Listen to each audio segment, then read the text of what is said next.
What is up? Sixth man here, being reactive, and we are kind of straight to the cream at the top. I don't even know what slogan that is, but I think I've made it up on the spot. We're going to talk about the play-in games last night in the Eastern Conference, as we saw the 9-10 matchup and we saw the 7-8 matchup. So two really interesting games. Joining me, we have House Lasku, we have Lancashire Laimbeer, and we have Bray. Let's get into the first matchup, which saw my last pick of the draft, the Charlotte Hornets, go up against Bray's last pick in the draft, the Indiana Pacers. Pacers were at home. The Pacers come out with the win. So my team, well, I've already lost one of my teams. I'm down to two teams now. Pacers come out 144 to 117. Bray, do you want any thoughts considering your team picked up with the win here? Yeah, so I didn't manage to watch it live. I caught the highlights and I've taken a look at the box scores and stuff. And from watching the kind of condensed game, it looked like one team were like, no, we're a playoff team. We want to be in the playoffs. We're ready to be in the playoffs. And the other team went, we've had some injuries this season. We've outperformed expectations.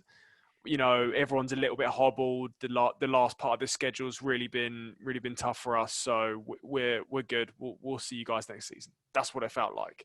Like the Pacers wanted it and the Hornets didn't. They were like, you know what? We don't want to get swept by the Sixers. Well, I mean, it's a good problem to have, isn't it? There was one man who did end up watching it live, Ed. You said you had some thoughts about the earlier game. So going in, you had the Hornets, and I think Charles had the kiss of death where he predicted that the Hornets were guaranteed to win the game. It's got his little buzzer as well. It's quite cool. But and yeah, I love it. I love it how they're really like going into the whole Charles guarantee thing. It's pretty cool. Like TNT is just awesome. Speaking of TNT, actually, during the broadcast, I think it was Greg Anthony was on the broadcast. Shout out Cole Anthony's dad. Pow pow. He spoke a lot during the game in the first half about how Hornets weren't getting any paint touches, and then Kenny Smith went into it during the halftime where he spoke about how even with the Pacers with their ball movement, it touches the paint at least once. There is some sort of paint presence, and it helps them then generate a better shot. Now, what I picked up in the first half is in the first set of possessions for the Hornets, they ran some plays for Zeller. And you know what? It worked pretty well. They managed to get him a couple shots by the rim, and they just managed to get some off-the-ball screens where cutters were moving, and it was just some nice movement, and they were able to get some easy shots up. And I thought, wait, why are they going to Zeller so much? I mean, there's only about 2 or 3 possessions, but that's something I noticed.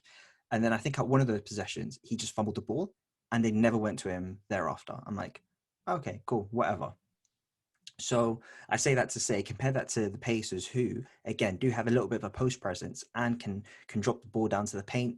That can maybe create something. It's not the be all and end all, but it helps change the dynamic. Because on the Hornets, everything just felt like rushed 3-pointers. They were able to like move the ball around a little bit, but then take a 3-point now with the clock at 20 seconds, or well, maybe not 20 seconds, about 15 seconds. I mean, like you'd like to see a bit more cutting, a bit more ball movement, a bit more screens, a bit more drives and kicks.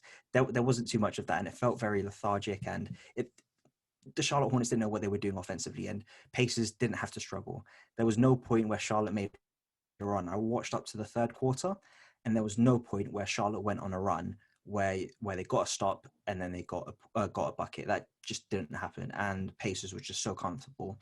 The Pacers did shoot the lights out, where nowadays you do see people bringing up just the shooting stats. And I think at one point, the Pacers had made about 10 more threes, or no, not 10. I think it was maybe about 6 or 7 more threes than Charlotte did. But the thing was, even if you were to include those extra threes for Charlotte, the Pacers would have still been up by 5 or 6 points. So in this situation, even take away the 3-point shooting, there were points where Charlotte couldn't do anything offensively, and it was just so stagnant. There was just 5 guys around the corner waiting to shoot threes, and it was just so easy for the Pacers. That's what I felt watching. It's a very good point, and I think Miles Bridges made in his post game. He was like, they came out and they punched us in the mouth. And Dougie McBuckets, 14 points in the first 5 minutes. Sabonis was really able to clear up space, either if it's on pin downs or it was a driving kick. And obviously, my boy TJ McConnell bringing the energy. You saw him diving on the floor. He had 4 steals in the game. Sabonis had a nuts game, 14, 21, and 9. 20 of those were defensive rebounds, by the way. And also just the last point I had on this game, Brissett, who had a team high, bearing in mind 8 players were in double figures of scoring. He hit a 3. He was talking a lot of trash, and he said, "Get these bum asses out of here," referring to the Hornets. So, yeah. The thing about Sabonis is that he didn't particularly have a good game. It wasn't him doing most of. I mean, the stats do jump out to you, but watching the game first off, he didn't do too much. He was very, I wouldn't say passive, but it was a lot more of his teammates and the others doing a great job. And that's also something I noticed watching. I'm like, wow, Indy have some pretty decent others. Like TJ McConnell was a really nice piece, as you mentioned.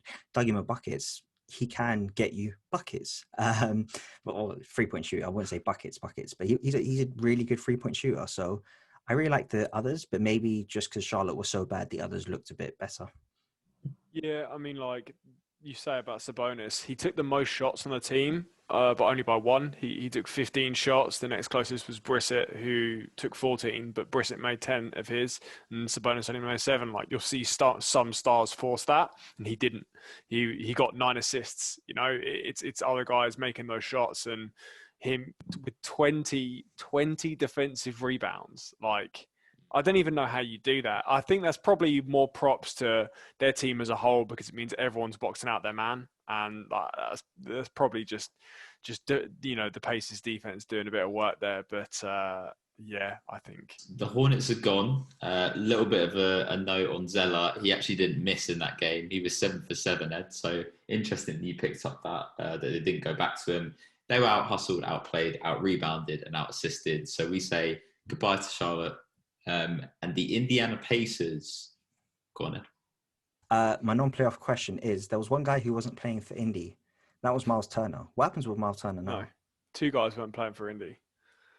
Karis LeVert wasn't. Karis LeVert. Yeah, we know Karis LeVert is still part of the long-term future, but what does the future hold for Turner? I think they. I mean, I don't know what his contract situation is. I think that depends. Let me just have a quick look. He's on 4 years and 80, so it's it's 20 grand a year, 20 million a year even. 20 grand a year, grand. Bro. It's a low paying contract. You might need to up that. Yeah. So he's got 2 years left on his contract, and it's 18 mil a year, and that's why they haven't been able to trade him, because that's a lot of money for a center.